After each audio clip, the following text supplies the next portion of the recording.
Praise the Lord. இயேசுவின் ரத்தம் ஜெயம் தினமும் இயேசு நிகழ்ச்சிக்கு உங்களை கர்த்தராகிய இயேசு கிறிஸ்துவின் நாமத்தில் வரவேற்கிறேன். செய்தியின் தலைப்பு, நம்மிலே வெளிச்சம் கொடுக்கும் தேவன். ஆதார வசனம் சங்கீதம் 9 சங்கீதம் 16 வசனம். கர்த்தர் தாம் செய்த நியாயத்தினால் அறியப்படுகிறார். கிறிஸ்துவுக்குள் அன்பானவர்களே, நம்முடைய சிந்தையை அறிந்தவர் கர்த்தர். மனிதர்கள் அறிய முடியாது. எண்ணங்கள் உண்டாகும் முன்னே அதை அறிந்தவர் கர்த்தர். எண்ணங்களுக்கு நியாய தீர்ப்பு செய்கிறவர், நமது எண்ணங்களை வாசிக்கிறவர் நம் தகப்பன். நாம் நம்மை மறைத்து கொள்ள வழியே இல்லைங்க. அதனால்தான் என் மகனே, உன் இருதயம் ஞானம் உள்ளதாயிருந்தால் என்னிலே என் இருதயம் மகிழும் என்றார். நீதிமொழி 23:15.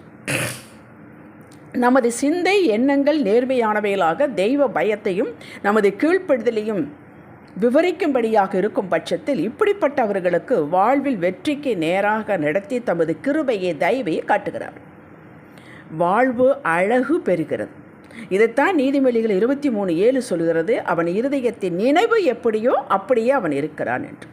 சூழ்ச்சியான எண்ணங்கள், கெடுதலான சிந்தை, யார் நம் சிந்தையை பார்க்க போகிறார்கள் என்ற தோரணையில் சிந்தித்தல், அக்கிரமத்தை யோசித்தல், வஞ்சகத்தை யோசித்தல், மறைத்து வைத்தல், தங்களது திறமையே தாங்களே மெச்சிக்கொண்டு செயலில் அந்த சிந்தையை வெளிப்படுத்தி காரியம் செய்கிறார்களோ, யாரெல்லாம் மற்றவர்களுக்கு குழி வரிக்கிறார்களோ அவர்களே அந்த குழியில் விடுவார்கள்.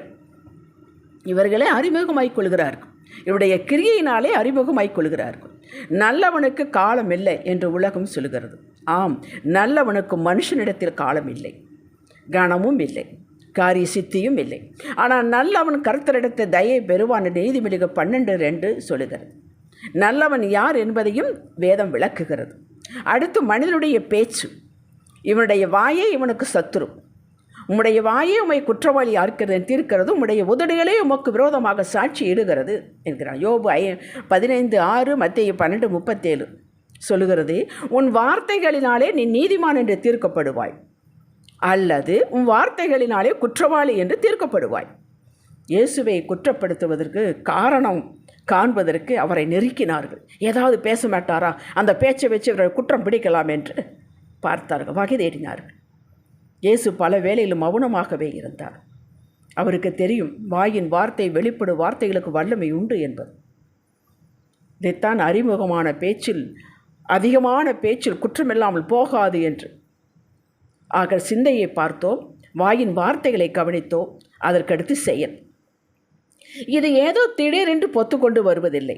சிந்தை, பேச்சு, பின் செயல், இந்த மூன்றும் ஒரே நேர்கோட்டில் இருப்பது அபூர்வம். இருந்தால் நல்லது. அவர் நற்சாட்சி பெற்றவர்கள். சிந்திப்பது ஒன்று, பேசுவது வேறொன்று, செயல்படுவது முற்றிலும் மாறானது இருக்கும் பட்சத்தில் இவர்கள் ஒரு அடி கூட முன்னேற முடியாது. சுற்றின இடத்துலையே சுற்றிட்டு இருக்கணும். அவனவன் செயலுக்கு தக்க பலன் உண்டு. சங்கீதம் 62:12, ரூத் 2:12. உங்களில் ஒவ்வொருவனுக்கும் உங்கள் கிரியையின்படியே பலன் அளிப்பேன். வெளிப்படுத்தல் 2:23. ஃபைனலாக நமது கிரியை தான் பேசுகிறது, நம்மை உலகத்திற்கு அறிமுகப்படுத்துகிறது. இது மனிதர்களை பற்றியது. மனிதன் சிந்தித்தது போல பேசுவதில்லை. இதற்கு மேட்சாக அவனது செயலும் பல சமயங்களில் இருப்பதில்லை, பல பேரிடத்தில் காணப்படுவதில்லை. இதை உலகம் ஏற்றுக்கொண்டது. மனிதன்னா அப்படித்தாங்க, அரசியல்வாதினா அப்படித்தாங்க, சினிமாக்காரங்கன்னா அப்படித்தாங்க என்று ஒவ்வொருவருக்கும் ஒரு காரியத்தை வைத்து ஏற்றுக்கொண்டது. ஆனால் தேவனுடைய காரியங்களில் அப்படி எந்த முரண்பாடு தேவனிடத்தில் இல்லை. ஒரு பச்சை பிள்ளை கூட அவரை நம்பலாம். இது குழந்தை தானே, ஞாபகமாக வச்சுக்கொள்ளப் போகிறது என்று அவர் நினைப்பதில்லை, மட்டாக நினைப்பதில்லை. இவர் யாருக்கு கணக்கு கொடுக்க வேண்டிய அவசியமில்லை. இருந்தாலும் தனக்குத்தானே உண்மையுள்ளவர். ஆபிரகாமோடு உடன்படிக்கை பண்ணும்போது தன்னிலும் பெரியவர் ஒருவர் இல்லை என்பதை தன்மேலேயே ஆணையிட்டு கொண்டார். ஆதியாமத்தில் நடந்தது போல தமது சிந்தையில் என்ன இருந்ததோ, ஆதியாம் 1ஆம் அதிகாரத்தில் பாருங்கள், சிந்தையில் என்ன இருந்ததோ அதை பேசினார். அதை ஆவியானவர் கிரியையாக செய்து முடித்தார். நாம் அவர் சிந்தையை அறிந்ததும் இல்லை, அவர் பேசும்போது நம்ம கேட்டதும் இல்லை. ஆனால் இன்று வரை நாம் கண்களினால் அவருடைய கிரியையை காண்கிறோம், படைப்புகளை காண்கிறோம். ஹல்லேலூயா. கர்த்தர் எப்படிப்பட்டவர் என்பதை கர்த்தர் தாம் செய்த நியாயத்தினால், காரியங்களினால், கிரியைகளினால் அறியப்பட்டு கொண்டிருக்கிறார். முதல் வாக்கு கொடுக்கிறார், பின் அதை நிறைவேற்றுகிறார். எல்லா தலைமுறைகளும் கர்த்தர் தமது கிரியைகளினால் அறியப்பட்டு வருகிறார். இதுவரை அவர் செய்த கிரியைகள் கண்கள் காண நிற்கின்றன. பின் அவர் செய்வேன், சொன்னேன், செய்து முடிப்பேன் என்று வாக்கினால் சொன்னதை அவர் தமது கரத்தினால் செய்து முடித்திருக்கிறார் என்பது வேதத்தில் சாட்சிகள் நின்று பேசுகின்றன. 1 ராஜாக்கள் 8ஆம் அதிகாரம் 15வது வசனம் 24வது வசனம் பாருங்கள். அன்று செய்தவர் இன்றும் செய்வார், யாவருக்கும் செய்வார், உங்களுக்கு செய்வார். உங்களது வாழ்வை இன்றைய காலகட்டம் வரைக்கும் யோசித்து தியானித்து பாருங்கள். கொடுத்த வாக்கு நிறைவேற்றி கொண்டே தான் வந்திருக்கிறார். உங்கள் குடும்பத்தில் ஒவ்வொருவருக்கும் தனித்தனியாக தாம் யார் என்பதை தம்மையே உத்தமமாய் தேடர்களுக்கு நன்மையை வழங்காமல் இருந்தது இல்லை என்பதை காட்டிக்கொண்டு தான் வந்திருக்கிறார். ஒரு குடும்பத்துக்கு ஒரு ரேஷன் கார்டு போல ஒரே மாதிரியான அளவில் அரிசி பருப்பு அல்லங்க.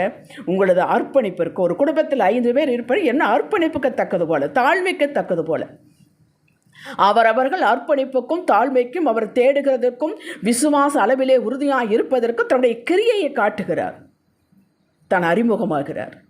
ஒவ்வொரு குடும்பத்திலும் ஒவ்வொரு நிலையிலும் தம்மை அறிமுகப்படுத்திக் கொள்கிறார். அறிமுகப்படுத்த வேண்டிய எப்படி அறிமுகப்படுத்துகிறார்? நம்மளை ஆசீர்வதித்து பலப்படுத்தி பாதுகாத்து நமக்காக யுத்தம் செய்து நமக்காக பரிந்து பேசி இப்படியாக அறிமுகமாய்க் கொள்கிறார். அவர் விரும்பும் பண்புகள் நியாயம் செய்தல், நீதியாக நடப்புதல், தெய்வ பயத்தோடு நடக்குதல். இதற்கு தக்கவாறு கர்த்தர் உங்களிலே உங்களுக்குள்ளே உங்கள் மூலமாக வெளிப்படுகிறார். வெளிப்படுத்தி உங்களை உலகத்திற்கு அறிமுகப்படுத்துகிறார். கணக்கு தனித்தனியாக கொடுக்க வேண்டும். பேரண்ட்ஸ் ஜெபிக்கிறார்கள், அது போதும் என்று சிறு குழந்தை கூட இருக்கக்கூடாது. பேச கற்றுக்கொள்ளும் போதே, பிள்ளைகள் பேச கற்றுக்கொள்ளும் பொழுதே துதிக்கவும் ஸ்தோத்தரிக்கவும் அவர்களுக்கு நாம் கற்றுக் கொடுக்க வேண்டும். சின்ன சாமுவேலை தேடி போய் தம்மை வெளிப்படுத்தினார் கர்த்தர். தான் என்ன செய்ய போகிறோம் என்பதை அந்த சின்ன பையன்கிட்ட சொன்னார். உங்கள் குடும்பங்களில் ஒவ்வொருவரிடத்தில் வெளிப்படுவார். உங்கள் குடும்பத்தை மலை மேல் இருக்கும் பட்டணம் போல வைப்பார். உங்களை ஆசீர்வதித்து உங்கள் மூலமாக தாம் யார் என்பதை அறியப்பட்டு கொள்வார். உங்களையும் அறிமுகப்படுத்துவார். ஆவியிலே எளிமையோடு விசுவாசத்தோடும் அவரது உறவிலே நிலைத்திருக்கும் மனுஷியை தெய்வம் தேடிக்கொண்டு வருமுங்க. என்ன வேண்டி கேள் என்று கேட்க வைத்து கேட்டதற்கு மேலாக கொடுத்து தன்னை அறிய வைப்பார். தான் சொன்னதை செய்பவர் என்பதை உங்களிதிலே ப்ரூவ் பண்ணி காட்டுவார். மத்தேயு 24:35 வாசித்துக் கொள்ளுங்கள். ஜெபிக்கலாம். தகப்பனே, நீர் உமது சிந்தை, பேச்சு, செயல் இவற்றை நேர்கூட்டில் வைத்து மாறாதவர் என்பதை அறிவித்து கொண்டே வருகிறேன். தலைமுறையாகும். நாங்களும் உம்மை போல செயல்பட ஆசைப்படுகிறோம். உதவி செய்யுங்க, கிருபை தாரும், பலப்படுத்துங்க. நாங்கள் உங்கள் பிள்ளைகள் என்பதை அறிமுகப்படுத்துங்க. இயேசுவின் நாமத்தில் பிதாவே, ஆமேன். ஹல்லேலூயா.